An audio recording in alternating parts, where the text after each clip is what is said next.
ओम शांति। गीता का 18वां अध्याय कल से आगे।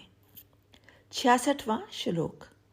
जब जब अंधश्रद्धा व वहम हमारी बुद्धि को नंगा करने लगता है, तब तब परमात्मा आत्मा के रूप में हमें ज्ञान देता है, हिंट देता है और हम पाप करने से बच जाते हैं। इसलिए हे अर्जुन, सब धर्मों को त्याग कर परमात्मा को ही अनन्य भाव से प्राप्त हो, तब मैं तुझे हर पाप से मुक्त कर दूंगा। आज के श्लोक में मुक्ति का संदेश है। हे अर्जुन, तू क्यों मनुष्य निर्मित संसार के धर्मों में उलझता है? ये अनेक प्रकार के मतांतरों का जाल माया ने बुना है। माया चाहती है कि जाल में शिकार हमेशा ही फंसा रहेगा। ये मतांतर सदा ही उलझन में इसको डाले रखेंगे। हे अर्जुन, तू सबको छोड़कर मेरी शरण में आ जा। गुरु, शिष्य, ग्रंथ, देवी, देवते सब अनेक हैं और ये माया का ही रूप भी हैं। पर जब सत्य का ज्ञान हो जाएगा और तू निडर होकर सत्य का ही सेवन करेगा, तब तेरी आत्मा शक्तिशाली हो जाएगी। माया में ही मार्ग बनाकर सत्य के मार्ग में चलकर ब्रह्म तक पहुंच जाएगी। अब बुद्धि, मन व इंद्रियों की फूट मिट जाएगी। सब आत्मा के इशारे पर चलने लगेंगे और व्यक्ति के जीवन में सतयुग आने लगेगा और आत्मा की परमात्मा की तरफ गति होने लगेगी।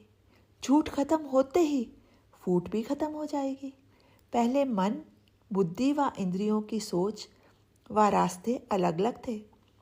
तब भटक जाता था कि किसके बताए मार्ग पर चलूं। तब सत्संग में ज्ञान प्राप्त हुआ कि कोई और है, आत्मा है जो निर्लेप है, निष्काम है।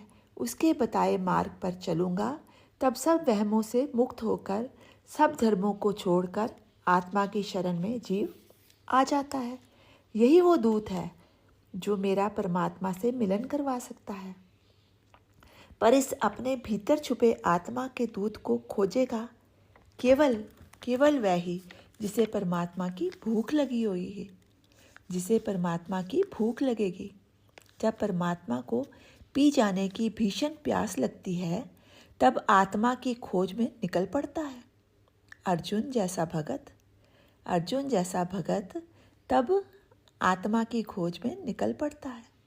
ये अद्भुत प्यास है, किसी विरले को ही लगती है।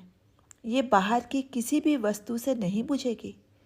तब जीवन के भीतर की तलाश शुरू हो जाती है। बाहर की सब यात्रा खत्म, भटकना बंद हो गया। इस अलौकिक प्यास को मिटाने के लिए अलौकिक की ही खोज करनी होती है। अब उसकी इस प्यास को माया के बाजार की कोई भी चीज़ नहीं मिटा सकती। तब सोचता है जीव कि कितने जन्मों से यूं ही भटकता रहा, परमात्मा की भूख को माया से मिटाने की कोशिश करता रहा, इसीलिए बेचैन था। अब सत्य का मार्ग मिला, सतगुरु मिला, तो अपने ही भीतर प्यास मिटाने का साधन भी मिल गया। आत्मा के इशारे पर चलकर वो जीवन की गहराइयों को अनुभव की गलियों से गुजरकर ऊंचाई पर चढ़ने लगता है।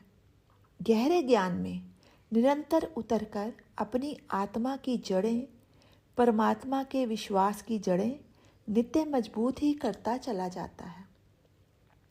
फिर जीवन में कोई भी हादसा उसके इस दृढ़ विश्वास व निष्ठा को हिला नहीं पाता, क्योंकि मृत्यु में भी वो अपने विराट परमात्मा का ही तो दर्शन कर रहा होता है।